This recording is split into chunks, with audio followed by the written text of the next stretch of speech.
తాకట్లో ఉన్న మీ బంగారాన్ని విడిపించి ఆ రోజు ఆన్లైన్ రేటుకి కొంటాం. Sharma gold company.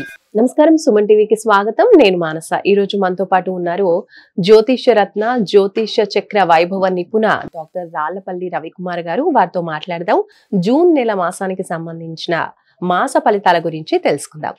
గురుగారు నమస్కారం అండి. నమస్కారం.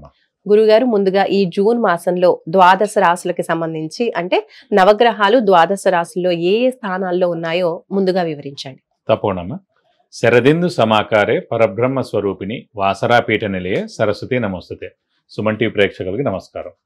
ఈ మాసం అంటే జూన్ నెల. జూన్ నెలలో నవగ్రహాలు ఎక్కడ ఉన్నాయో తెలుసుకున్నాం. ఎందుకంటే ప్రతిసారి మనం మాస ఫలితాలు చెప్పుకున్నప్పుడు ముందుగా ఏ గ్రహం ఏ రాశిలో ఉన్నాయో తెలుసుకుంటే సంచారం గురించి తప్పకుండా తెలుసుకోవాలండి. ముందుగా వచ్చేసి సూర్యుడు అంటే రవి. అంటే ప్రతి నెల కూడా 15వ తారీఖు నుంచి ఒక రాశి నుంచి ఇంకో రాశిలోకి మారుతారు. సో మనకి జూన్ 15 నుంచి వేసుకుంటే కనుక జూన్ 14 తారీఖు దాకా వృషభ రాశిలో ఉంటారు. జూన్ 15 నుంచి మిథున రాశిలోకి వస్తారు. సో జూన్ 15 నుంచి చూపించగా జూలై 14 దాకా రవి మనకి మిథున రాశిలోనే ఉంటారు. అలాగే బుధుడు వచ్చేసి మనకి మిథున రాశిలో స్వస్థానంలో ఉంటారు. అలాగే మనకి శని వచ్చేసి ప్రస్తుతం మీన రాశిలోకి ప్రవేశించారు. అలాగే గురువు కూడా మనకి మిథున రాశిలోకి ప్రవేశించారు. మిథున రాశిలో ఉంటారు ఈ సంవత్సర కాలం అంతా. శని కూడా సంవత్సర కాలం అంతా మీన రాశిలో ఉంటారు. అలాగే రాహు వచ్చేసి మనకి కుంభరాశిలో ఉంటారు. అలాగే మనకి కేతు వచ్చేసి మనకి సింహరాశిలో ఉంటారు. అలాగే కేతుతో పాటు కుజుడు కూడా అక్కడే సింహరాశిలో ఉంటారు. ఇది కాకుండా ముఖ్యంగా శుక్రుడు వచ్చేసి మనకి మేషరాశిలో ఉంటారు. ఈ కాంబినేషన్ అంతా మనకి ఈ నెలల్లో ఇలా ఉంటుంది. ఇప్పుడు ముఖ్యంగా అంటే 5/6/2025 నుంచి కుజుడు నీచత్వం వెళ్ళిపోయి మనకి సింహరాశిలోకి ప్రవేశిస్తున్నాడు. ఇన్నాళ్ళు మనకి ఈ యుద్ధ వాతావరణం తీసుకోండి, ఎర్త్క్వేక్స్ లాంటివి తీసుకోండి, అలాగే ఫైర్ యాక్సిడెంట్స్ తీసుకోండి, అలాగే ఇల్లు కూలిపోవడాలు కానివ్వండి, ఈ మిలిటెంట్ అటాక్స్ కానివ్వండి, ఇవన్నీ కూడా ఈ నక్సలైట్స్ కానివ్వండి, ఇవన్నీ సమస్యలు కూడా ఒక కొలిక్కి వచ్చినట్టమాట. 5/6/2025 నుంచి కుజుడు నీచత్వం వెళ్ళిపోతున్నాడు. ఎందుకంటే ఇది లాస్ట్ ఇయర్ అక్టోబర్ నుంచి ఉంది మనకి కుజుడు నీచత్వం అనేది. సరే వక్రగతి అని మామూలుగానే వచ్చింది, మళ్ళీ ఏప్రిల్ నుంచి మళ్ళీ విజృంభించింది. సో ఈ కుజుడు నీచత్వం అనేది వెళ్ళిపోతే కనుక మనకి దేశానికి కూడా అంటే పీస్ఫుల్గా ఉంటుందని చెప్పుకోవచ్చు. కానీ ఇక్కడ ఏంటంటే మళ్ళీ కుజుడు కూడా ఇక్కడ సింహంలో వచ్చినా కూడా కేతుతో కలిసి సప్తమ స్థానంలో ఉన్న రాహుని చూస్తున్నాడు. కాబట్టి ఇప్పుడు కూడా కొంచెం ఉదురుతూ ఉంటుంది. అంటే మనకి ఎప్పటిదాకా ఉందంటే మనకి 28 జూలై 2025 వరకు ఈ కుజుడు కేతు కలిసి ఉంటారు. ఈ కుజుడిని రాహు చూస్తుంటాడు. సో 28 జూలై దాకా కూడా మళ్ళీ ఈ ప్రకృతి వైపరీత్యాలు కానివ్వండి ఇలాంటి వరకు చిన్న చిన్న జరిగేందుకు అవకాశాలు ఉన్నాయి. అలాగే యాక్సిడెంట్స్ ఎక్కువగా జరిగేటట్టు ఉన్నాయి ఈ 1 మంత్ ఈ 2 మంత్స్లో కూడా. అలాగే ట్రైన్ యాక్సిడెంట్స్ అవనివ్వండి, అయితే బస్ యాక్సిడెంట్స్ అవనివ్వండి, ఫైర్ అంటుకోవడం కానివ్వండి, షార్ట్ సర్క్యూట్ కానివ్వండి, ఇల్లు కాలిపోవడం కానివ్వండి, అలాగే చిన్న చిన్న యుద్ధ వాతావరణం కాదు కానీ ఇలా అనవసరమైన చిన్న చిన్నవన్నీ కూడా జరిగేందుకు అవకాశాలు ఉన్నాయన్నమాట. సో కొంచెం జాగ్రత్త వహిస్తే సరిపోద్దని చెప్పుకోవచ్చు. అలాగే మనం ఇప్పుడు ఎక్కువగా మన రాశి ఫలాల్లో వివాహం గురించి వాటి గురించి చెప్పుకుంటాం. ఎందుకంటే వివాహం మెయిన్ ఏంటంటే ఈ మూఢం అవి ఉన్నప్పుడు చేయకూడదు. అంటే ఏదైనా ఎన్ని శుభకార్యం అంటే ఈ ఇంటి గృహప్రవేశం కానివ్వండి, శంకుస్థాపన కానివ్వండి, అలాగే వివాహం కానివ్వండి, అలాగే ఎంగేజ్మెంట్ కానివ్వండి, ఏదైనా ఎన్ని మేజర్ శుభకార్యాలు ఏవైనా సరే మూఢంలో చేయకూడదు. ఎందుకు మనం అలర్ట్ చేస్తున్నాం అంటే అండి, మూఢం మనకు ఇంచుమించుగా 3 నెలల పాటు ఉందండి. ఫస్ట్ వచ్చేసి ఇప్పుడు 10th జూన్ నుంచి 8th జూలై దాకా మూఢం ఉంది. సో ఈ టైంలో మనం ఏమి అంటే కనీసం పెళ్లి చూపులు కూడా చూడడానికి వీలేదన్నమాట. సో అందుగురించి ఇది మనం వేస్ట్ చేయకూడదు టైం. ఈ ఏడాది గురుబలం బాగా ఉన్న వాళ్ళందరూ కూడా త్వరగా మనం ఫిక్స్ చేసుకుంటే మంచిది. అలాగే మళ్ళీ నవంబర్ 30 నుంచి 13th ఫిబ్రవరి 2026 దాకా అంటే అదొక 75 రోజులు. ఈ 10th జూన్ నుంచి 8th జూలై దాకా తీసుకుంటే 30 రోజులు. చూసి ఓవరాల్గా మనకి 100 రోజులు 105 రోజుల దాకా మూఢమే ఉంటుంది ఈ సంవత్సరం అంతా. కాబట్టి గురుబలం బాగా ఉన్న వాళ్ళ మటుకు గట్టి ప్రయత్నం, మానవ ప్రయత్నం, స్పీడ్గా స్మార్ట్ వర్క్ చేసి ఏదైనా చేసి ఫాస్ట్గా పెళ్లి కుదుర్చుకోవడం అనేది చేసుకుంటే చాలా మంచిది. ముందుగా మేషరాశి గురుగారు, మరి మేషరాశి గురించి తెలుసుకుందాం. ద్వాదశ రాశుల్లో మొదటి రాశి అయినటువంటి మేషరాశి వాళ్ళకి ఈ జూన్ మాసం అంతా కూడా ఏ విధంగా ఉంటుంది, అసలు ఏ విషయాల్లో అనుకూలించబోతోంది, ఏ విషయాల్లో జాగ్రత్తగా ఉండాలంటారు? తప్పకుండా అమ్మా.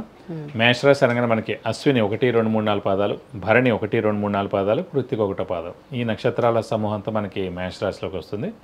వీరికి ముఖ్యంగా ఏంటంటే ఏలినాటి శని ప్రారంభమైంది, అలాగే గురుబలం తగ్గింది, రాహుకేతుల బలం మటుకు పరిపూర్ణంగా ఉంది. ఎందుకంటే రాహుకేతులు వచ్చేసి మనకి పంచమ స్థానంలో కేతు ఉన్నాడు, లాభస్థానంలో రాహు ఉన్నాడు. సో రాహుకేతుల బలం పరిపూర్ణంగా ఉంది. అలాగే కొంచెం గురుబలం తగ్గింది. అలాగే ఏలినాటి శని ప్రభావం కూడా స్టార్ట్ అయింది. ఎందుకంటే 31 మార్చి నుంచి ఏలినాటి శని స్టార్ట్ అయింది కాబట్టి.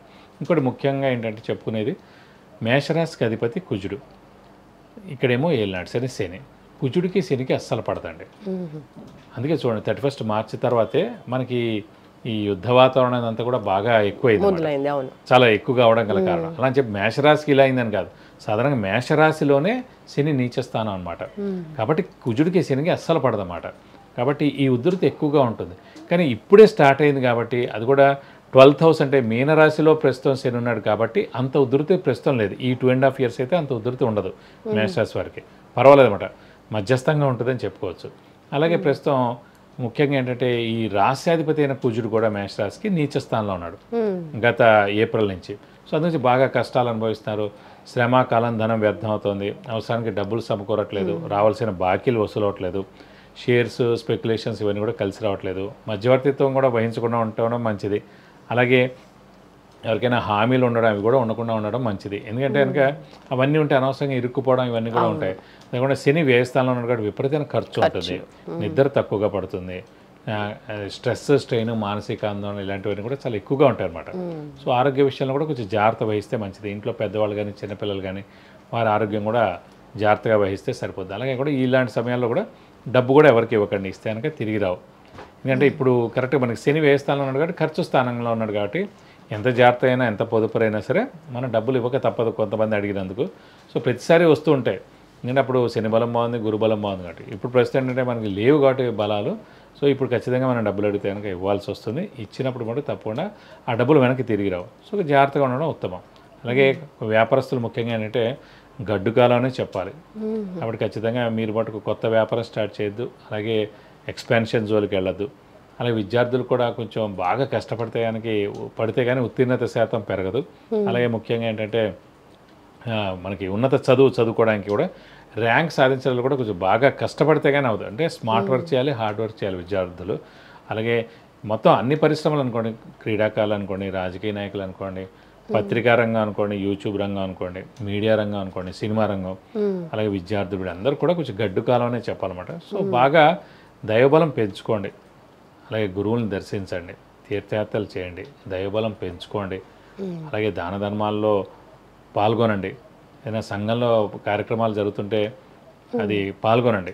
అలాంటివన్నీ చేస్తుంటే కొంచెం మనకి దైవబలం కూడా పెరుగుతుంటుంది. ఆ దైవబలం పెరిగినప్పుడు ఖచ్చితంగా బాగుంటుందని చెప్పుకోవాలి. వీరికి స్థానచలనం ఏమైనా ఉంటుందా గురుగారు? గురుబలం కూడా తక్కువగా ఉంది అంటున్నారు మేషరాశి వాళ్ళకి. మరి ఆ ప్రభావం ఏ విధంగా ఉంటుందంటారు?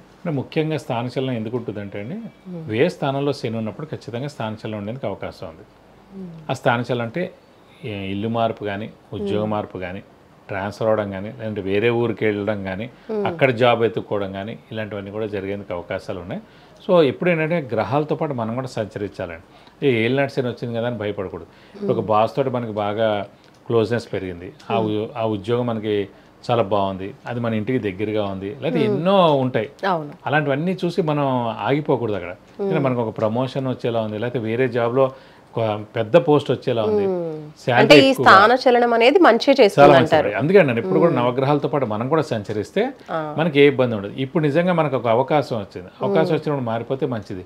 లేదనుకోండి ఒక టైం వస్తుంది మనం ఎప్పటికీ మారకపోతే కనుక, ఆ స్థానచలనం అవ్వకపోతే, అది ఇల్లు మార్పు కానీ ఉద్యోగ మార్పు కానీ అవ్వకపోతే కనుక ఖచ్చితంగా వాళ్ళు తీసేయాల్సిన పరిస్థితి వస్తుంది.